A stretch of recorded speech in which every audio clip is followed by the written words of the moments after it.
Le dessous des cartes va consacrer deux volets à la religion de l'islam pour parler du sunnisme et du chiisme. Quelle est la répartition géographique de ces deux courants à travers le monde? Quelle est l'histoire longue de leurs relations? Qu'est-ce qui les rapproche? Qu'est-ce qui les oppose? Quand il y a conflit, est-ce qu'il est de nature politique ou de nature religieuse? Eh bien, commençons par repérer trois étapes dans l'histoire, car elles permettent d'expliquer l'origine des oppositions entre les courants. Voici la péninsule arabique en 632. À la mort du prophète Mahomet, se pose la question de sa succession pour diriger tant la communauté des croyants que le territoire que vous voyez sur la carte. Certains veulent désigner un successeur au sein de la famille proche, Ali, son cousin et gendre, mais certains prônent un retour aux traditions tribales avec la désignation du plus fidèle de ses compagnons, Abu Bakr. C'est ce dernier qui est nommé premier calife, c'est-à-dire successeur du prophète. Et c'est sans doute la première étape à retenir. Deux califes vont ensuite lui succéder, puis en 656, Ali est désigné comme quatrième calife. Mais le gouverneur de Damas, Muawiyah, refuse de se soumettre à son autorité, et pendant le règne d'Ali, le clivage se cristallise entre ceux qui s'appuient sur la tradition du prophète, la sunna, donc les sunnites, et ceux qui sont du parti d'Ali, ou Shia Ali en arabe, donc les chiites. En 661, Ali est assassiné et Muawiyah est désigné cinquième calife, inaugurant ainsi la dynastie des califes omeyyades, dont la capitale sera Damas. En 680, côté sunnite, Yazid, le fils de Muawiyah, a pris la succession de son père, et côté chiite, Hussein, le fils d'Ali, a pris lui aussi celle de son père. Hussein lance depuis la ville de Koufa, dans l'Irak actuel, la bataille contre son rival Yazid, mais il est massacré à Kerbala par les armées omeyyades avec sa famille et ses hommes. Vous voyez ici une représentation de cette bataille datant de la fin du XIXe siècle. Eh bien, Kerbala, c'est l'épisode fondateur du chiisme, c'est là sans doute la deuxième étape à retenir. D'ailleurs, aujourd'hui, les chiites commémorent toujours le martyre de Hussein avec des flagellations rituelles. L'image est un peu brutale, c'est ce qu'on appelle l'Ashura. Et pendant plus de 8 siècles, les chiites vont être écartés des pouvoirs politiques jusqu'au début du XVIe siècle. Car dans l'Empire perse, la dynastie safavide vient d'accéder au pouvoir, elle est parvenue à reconquérir le territoire de la Perse antique, où elle impose le chiisme afin de se démarquer des Ottomans sunnites. Et cette division au XVIe siècle entre d'un côté la Perse chiite et de l'autre l'Empire ottoman et le monde arabe sunnite, on voit d'ailleurs là l'Empire mamelouk, c'est sans doute la troisième étape historique que l'on peut retenir. Et bien voilà en résumé les fondements historiques de la séparation entre les sunnites et les chiites. Alors quelle est la carte de l'islam dans le monde d'aujourd'hui? Selon le Pew Research Center, on compte 1,6 milliard de musulmans dans le monde. L'islam est la seconde religion en nombre d'individus derrière le christianisme, et la majorité des musulmans vivent dans la région Asie-Pacifique, car cette région comprend l'Indonésie, l'Inde, le Pakistan, le Bangladesh, les 4 premières populations musulmanes du monde. Donc l'islam est avant tout une religion d'Asie. Mais c'est dans les pays du Moyen-Orient et d'Afrique du Nord que le pourcentage de musulmans dans la population est le plus important. Les chiites représentent aujourd'hui 10 à 13% des musulmans, soit 162 à 211 millions d'individus, et les sunnites 87 à 90%, soit 1,4 milliard d'individus. Donc la branche sunnite est largement majoritaire dans le monde musulman. Sur la carte, on voit aussi les Ibadites, localisés à Oman. Ils sont généralement considérés comme les descendants de la troisième branche de l'islam, le kharidjisme. Mahomet rassemble certes tous les musulmans, mais il y a de nombreux courants qu'il convient aussi de connaître. Tout d'abord, chez les sunnites, on repère 4 écoles juridiques. Les hanafites, l'école la plus ancienne, les malikites, les chaféites et les hanbalites, l'école la plus conservatrice. Le chiisme, lui, se décline en 3 principaux courants. Les duodécimains, la branche la plus répandue, qui comprend notamment les chiites iraniens et irakiens. Ils ont pour spécificité de croire au retour du 12e imam ou descendant d'Ali. Les ismaéliens, présents notamment en Asie centrale, qui vénèrent jusqu'au 7e imam, et les zaïdites, présents au Yémen, qui vénèrent jusqu'au 5e imam. On trouve aussi d'autres courants minoritaires, les alaouites, notamment présents sur la côte ouest de la Syrie, les alévis, principalement en Turquie. Ce sont deux sectes généralement considérées comme dissidentes du chiisme.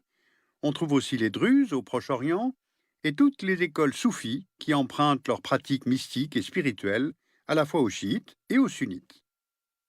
Bien, mais pourquoi vous donner un tel niveau de précision? Eh bien parce que cela permet de montrer la complexité de l'islam, de son histoire, mais aussi celle de sa géographie. Et on voit que les chiites sont dispersés dans un grand Moyen-Orient qui va de la Turquie à l'Inde et de l'Azerbaïdjan au Yémen. Donc allons voir de plus près. Les chiites représentent la majorité de la population musulmane en Iran, un chiite sur 3 habite en Irak, mais aussi en Azerbaïdjan et à Bahreïn. On trouve aussi d'importantes minorités chiites dans des pays majoritairement sunnites, au Yémen, au Koweït, en Syrie, en Turquie, en Arabie saoudite, en Afghanistan, au Pakistan, mais également au Liban, qui est un pays pluriconfessionnel, en Inde, où la population est majoritairement hindoue.